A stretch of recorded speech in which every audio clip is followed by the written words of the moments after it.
The kaleidoscope has been shaken. The pieces are in flux. Soon they will settle again. It was a tremendous moment of shock. Before they do, let us reorder this world around us. Blair had grasped the moment and was speaking for the world, or certainly for the Western world.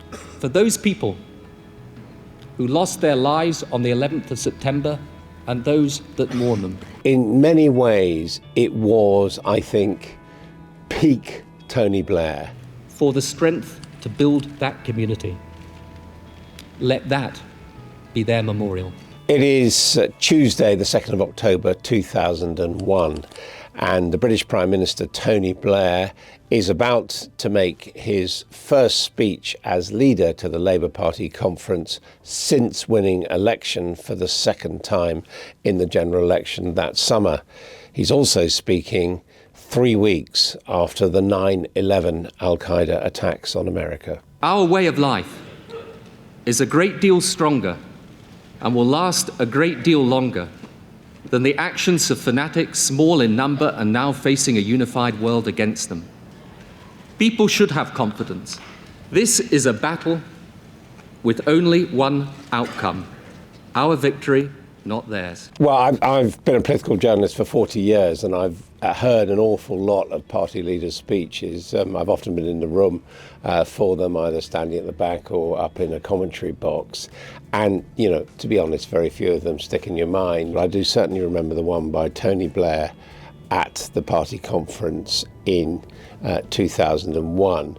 Now, the context of this was very interesting because Labour, under Tony Blair, New Labour, had just won that summer their second landslide victory. So there was a lot of confidence in the government.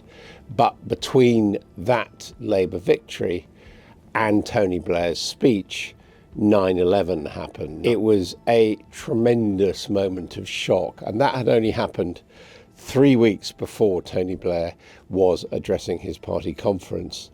And the interesting thing was that Blair had grasped the moment and was speaking for the world, or certainly for the Western world, in their response. Bin Laden and his people organized this atrocity. The Taliban aid and abet him. He will not desist from further acts of terror. They will not stop helping him. Whatever the dangers of the action we take, the dangers of inaction are far, far greater. He'd actually been in the same place in Brighton on 9/11 for the TUC conference. And I remember that well. He was about to do a speech about joining the euro currency. But we saw one tower on television on fire. And I remember speaking to Alistair Campbell and him saying, should we go ahead with the speech or not? And I said, well, I don't think so. And within the hour, Blair appeared on the stage. I don't believe it would be appropriate to carry on the speech that I was going to give to you today. So that was 3 weeks earlier. In the intervening period, he had constantly been travelling, and I, by and large, as a reporter, accompanied him. We'd been to New York, to the memorial service for the British victims. We'd been to many other countries as he was trying to alliance build. We haven't lashed out. No missiles on the first night just for effect. Don't kill innocent people. We are not the ones who waged war on the innocent. We seek the guilty. Look for a diplomatic solution. But there is no diplomacy with bin Laden or the Taliban regime. State an ultimatum and get their response. We stated the ultimatum. They haven't responded. So in many ways, it was, I think, peak Tony Blair, because he was in his pomp, having just been confirmed with a landslide victory, but he also was the leader in the Western world who seized the moment, who saw that everything had changed. And what's fascinating about this speech is it's not the usual mixture of, attacks on the opposition and bombastic sounding promises with the language carefully hedged. This is a credo. This is what Tony Blair believes, how he sees the world.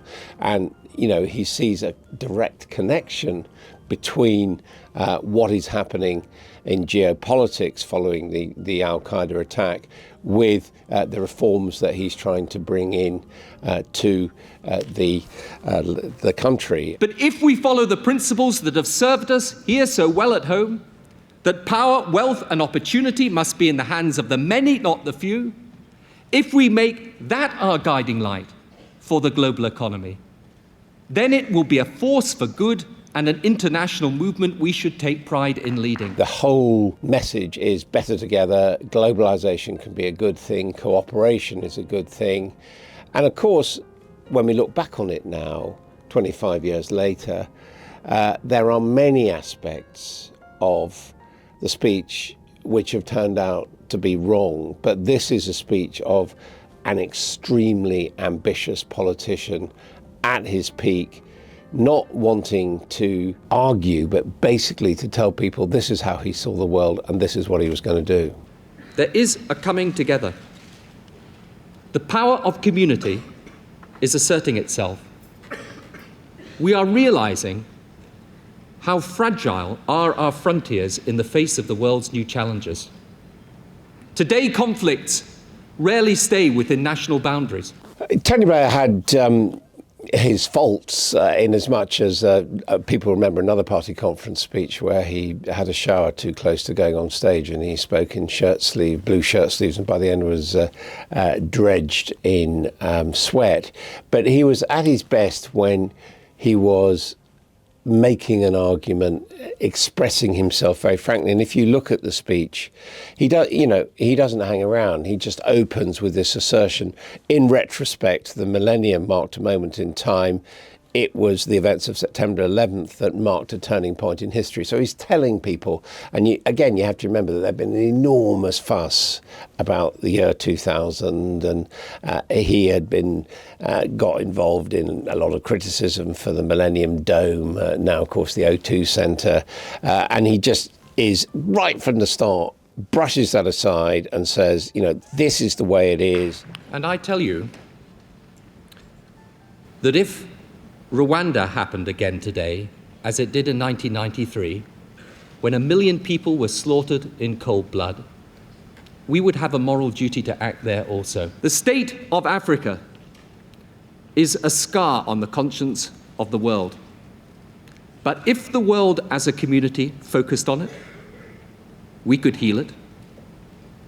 And if we don't, that scar will become deeper and angrier still.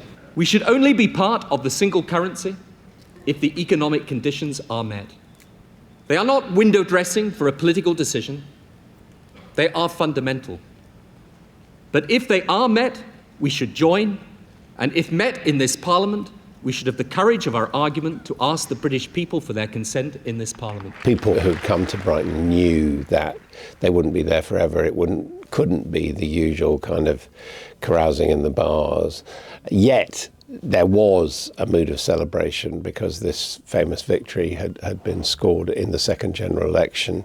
And also a feeling, I think, and this is one of the things that the speech zeroes in on, that there was no alternative. That at the moment, Tony Blair and New Labour were making the weather in terms of both how to conduct the United Kingdom, but also in terms of foreign policy and alliance building. And again, in this speech, quite confidently, he ranges over the whole world. He says climate change, Kyoto's right, we can do it.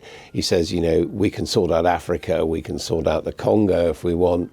He says Britain is a close ally of the United States, but also a close ally of Europe. Interestingly, he even says that, in the course of that Parliament, Britain would consider whether it was going to join the single currency.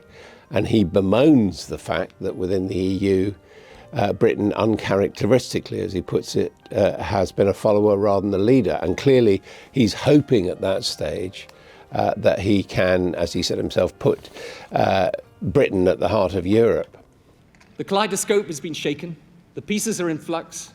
Soon they will settle again. Before they do, let us reorder this world around us. By the strength of our common endeavor, we achieve more together than we can alone. For those people who lost their lives on the 11th of September and those that mourn them, now is the time for the strength to build that community. Let that be their memorial.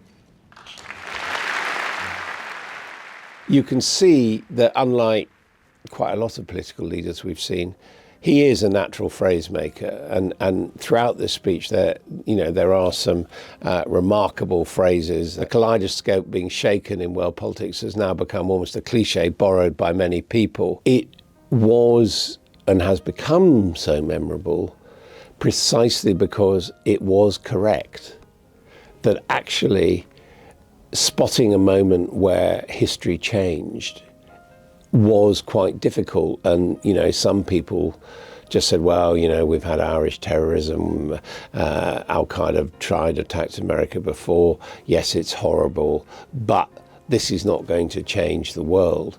Whereas, of course, we now know, and Tony Blair, I think, recognised this very early on, that there could be no going back to business as usual, that people would have to decide where they stood. Saying to people, this is a moment where things have changed, things will never be the same, but also a moment to recognise what has happened. I think that image of the reset kaleidoscope really worked. The legacy of Tony Blair is complicated, and quite clearly, after he left office, it was perceived that Iraq had been a disaster, and he was blamed for that, and the grounds in which he had argued that the country should go to war, in other words, that Saddam Hussein had weapons of mass destruction, were, proved to be wrong.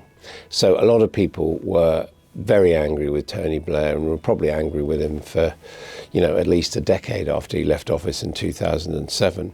I think with hindsight, people now look back on his premiership as almost the last period where the nation was at ease with itself, that there was a sense of prosperity and increasing prosperity, and there was a sense of, certainly in the early stages prior to the Iraq invasion, as Britain being a force for good in the world. Tony Blair, along with Margaret Thatcher, they are the only two prime ministers who are still remembered and respected and venerated internationally and around the world. So there must have been something great about them, and I would argue that this speech is one of the clearest expressions of it.